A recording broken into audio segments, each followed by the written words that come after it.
Time now for French Connections, our weekly look at the intricacies of French life with our very own Florence Villeminot. Hi, Flo. Hi, Jeannie. Now, we've already explored France's reputation of being a country that's always on strike, but this week you're going to focus on France's trade unions and just how powerful they are. That's right. They certainly have the reputation of being very powerful, French trade unions. How many of them are there? Well, there are 5 official trade unions in France recognized as state negotiating partners, essentially. Let's take a look at them. You have, first of all, the CGT. That's one of the biggest one. That's the General Confederation of Labor. Once close to the Communist Party, it's traditional taken the most militant positions on political and industrial issues. You also have the CFDT. That's another big one, generally seen as being more reformist, willing to compromise with the government. And then you have the other big 3. Now, the differences between these trade unions can be hard to decipher at times, but there's considerable rivalry amongst them because remember, they're competing for membership and therefore negotiating power. Now, you talk about membership, but what's so interesting is that the number of French workers who are actually paid up union members is one of the weakest in Europe. That's right. The statistics are really surprising. France is actually one of the lowest rates of union membership in the OECD. Let's take a look. Less than 8% of employees are union card holding members. The figure is lower, you can see, than the UK, where it's 26%, lower than Germany, where it's 18%, and even the United States, where it's 11%. Now, French trade unionism is heavily concentrated in the public sector, roughly 15%.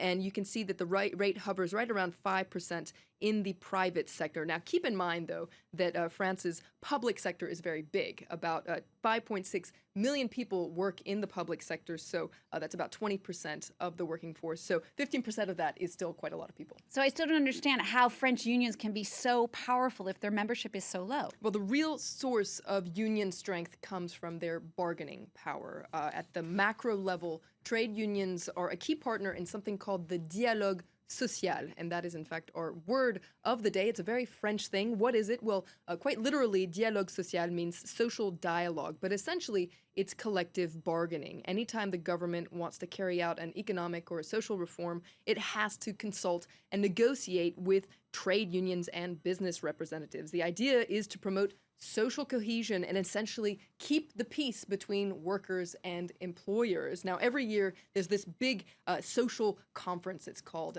in France. You can see it taking place behind me here. Essentially, the government meets up with business representatives and trade unions, and they discuss big issues. And this kind of collective bargaining happens at the national level. It also happens at the industry and the company level. And results can be a little testy. In fact, some people say that today it's not really getting anywhere. Let's take a listen to Secretary General of the CFDT. The main problem with the so-called social dialogue today are the actors involved. On the one hand, there are those who believe that negotiating with business representatives is a betrayal. On the other, you have those who believe that any negotiation with workers is a waste of time and counterproductive for the economy. I believe there's a middle ground, that is to talk to one another and debate ideas.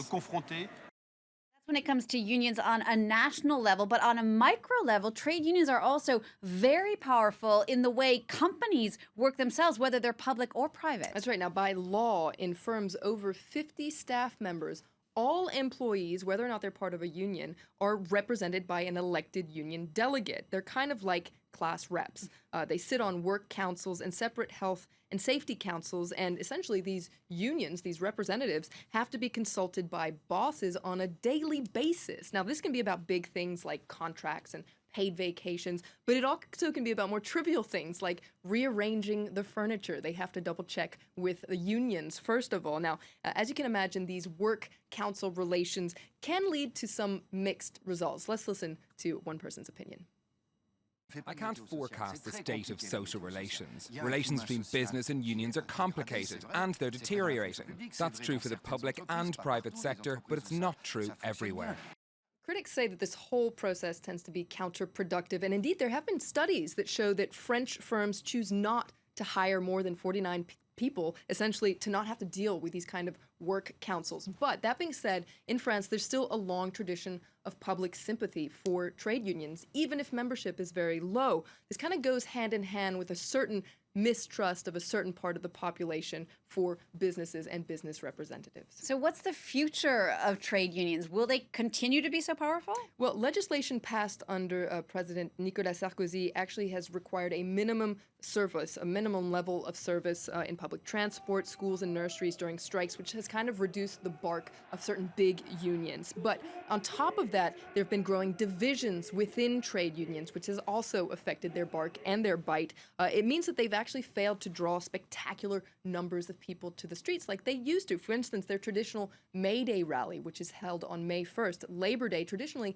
it used to draw crowds, huge crowds of people. And these days, there are fewer and fewer people showing up. In fact, there's kind of a running joke. Anytime there's a big demonstration that's organized by unions, they tend to kind of inflate the number of people on the street, sometimes 3 times, sometimes 10 times as many as the official figures from the police say. So according to this, you can see that their power might be waning a little bit, but they still have that very important bargaining power at the macro and the micro level. And for now, that's not going anywhere. All right, Florence Villemot, thank you for that. A look at trade unions, a very integral part of life here in France, one of many. And if you have any questions about France or the French that you would like us to explore in French Connections, you can always tweet Flo at Flo Villemot. Don't forget also to check out our website.